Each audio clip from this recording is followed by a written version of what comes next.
For those of you who don't know, my name is Brother Tyrone. I want to recount, if I could, for a couple of minutes, a situation that happened to me, just for a couple of minutes. Anyway, I live in Palmer Park. Palmer Park is supposed to be, neighborhood friendly. So I ride my bike in Highland Park on a regular basis.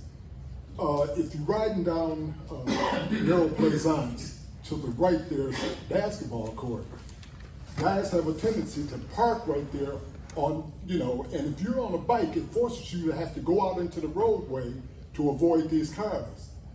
So long story short, as I rode around by the 12th precinct, I stopped in the precinct and I made them aware of it. I said, can you get some officers to get them guys to move their cars? Because these people coming up behind us on bikes, they're a real threat to us. So anyway, I went on back around there, and it just so happens there was a police over there. Well, he was helping the guy, Jimmy. It must have been somebody he knew, because he was trying to jimmy his door open so that the guy could get access to his car. I'm on a bike. I got on stretch pants. You can clearly see that I'm not armed with anything. So I didn't come up on the policeman's blind side, and this is in broad daylight. And I started to walk. I got off of my bike, and I walked my bike toward him. And he stepped back, and the first thing he did was, I'm like, what do you want? What do you want? I said, I was just stopping to make you aware that, there's no parking on the street right here. And it's dangerous to bikers. And I mean, he went off on me. Which city was this in? I'm sorry? Which city was this in? Detroit, Palmer Park. Okay. So, again, when I got home, it unnerved me so much that the guy, his first reaction, he saw me as a potential threat. His first reaction was to reach for his weapon, and rest his hand on his weapon like I represent a threat to him. So it unnerved me so much when I got back home, I called the 12th precinct just to show you how they operate now. So they said, well, if you want to lodge a complaint against the officer, you need to come up here. I said, I'm not trying to log a complaint against him, but if I don't represent a threat to him and he's reaching for his weapon because I approach him, there's something wrong with that picture. So they said, well, no, you need to come up here. I got in my car and I drove back around to the 12th precinct. And I knew it was a setup before I even walked in the station. When I walked in the station, he's standing there with a lieutenant and a sergeant to get me to change my story, that he wasn't antagonistic toward me. So how does that engender any kind of faith or hope that the police that are out here, because I don't know, they're fearful for their own lives, I guess. And when we have to approach them, which is the right thing to do, we get this kind of antagonism. Was this a black officer? Yes, it was. Yes, it was. Remember that book about Cold Blue? The boys in blue? I mean, you may be black until you wear blue. And so, this is something that I think even the foreigners, when they come to our country, they have been indoctrinated with the idea that we in the black community are to be feared. And so when you get Native Africans coming over here, in order to get part of the immigration status, they have to go through the training and have to be identified. And my friends tell me, they told us to be wary of African Americans, that we're not to be trusted. So they come over here, so it's easy. They're still pushing that narrative, and that's why we're here today. We want to change the narrative. And like we stated before, that we take no responsibility for what law enforcement does in so much as that is concerned. But we will, and we do this collectively, we have did this, is make them accountable for the things that they do.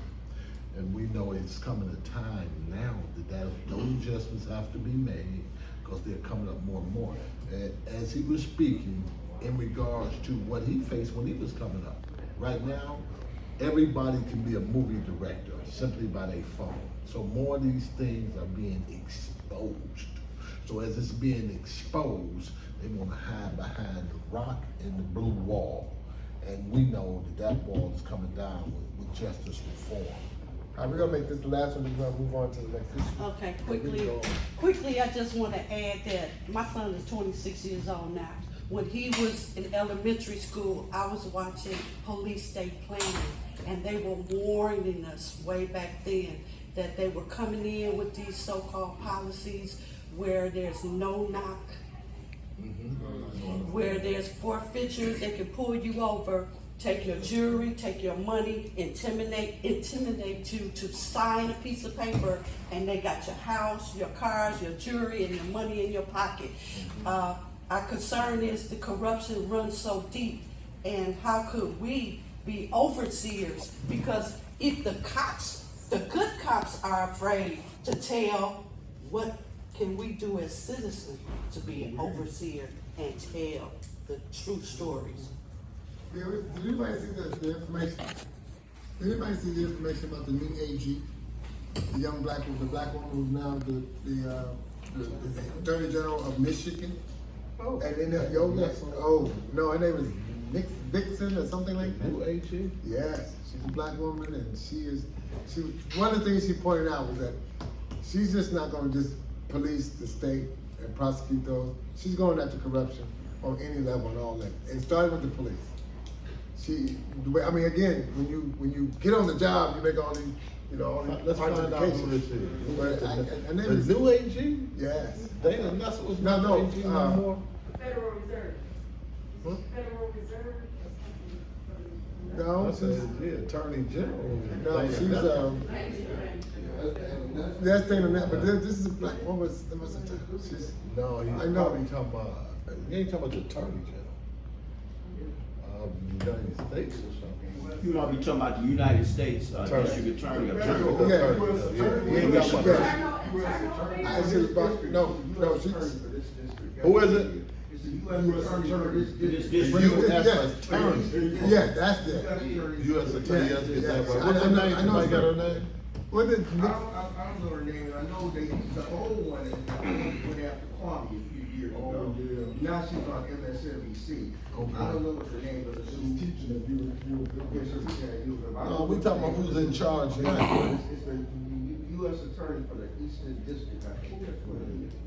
We're gonna find that out and have it ready for the next show for sure, but I should have wrote it down, but it didn't come to mind until